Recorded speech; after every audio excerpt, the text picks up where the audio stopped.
600 miliónov ľudí na svete vlastní auto. Facebook má viac ako 800 miliónov registrovaných užívateľov. Asi 1 miliarda ľudí hovorí anglicky.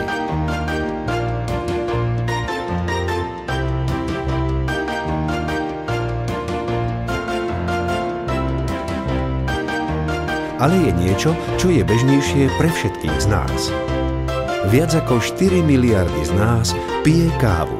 Ak povieme káva, každý myslí na to isté.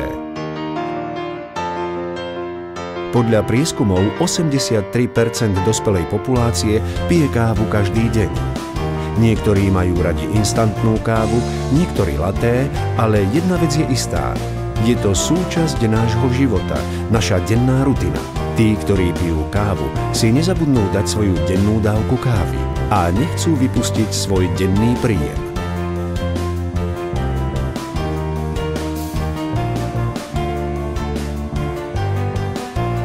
Nemusia.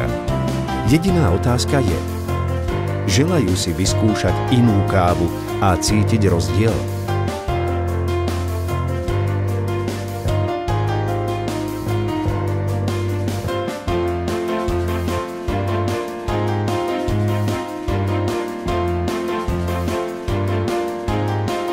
Jedna vec je istá. Ktokoľvek môže hovoriť o svojom zvyku piť kávu s empatiou. A môže byť kdekoľvek na svete. Od Kuala Lumpur po Dubaj, od Benátok po New York, od Paríža po Budapešť. Záľuba v pití kávy nás všetkých spája. Žiadna obchodná investícia. Žiadne požiadavky na špeciálne znalosti a schopnosti. Každý, kto pije kávu, pozná niekoľko ďalších, ktorí pijú kávu. Facebook, Twitter alebo mobilný telefón.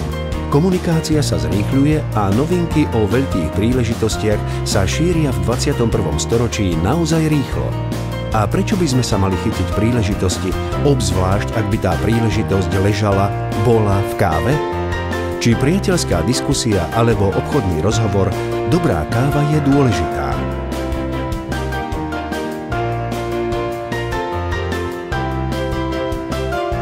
Pripoj sa k tým z 3 miliárd ľudí pijúcich kávu, ktorí si uvedomili príležitosť ležiacu v káve. Prečo by si sa nepodelil o zisk z tohto obratu?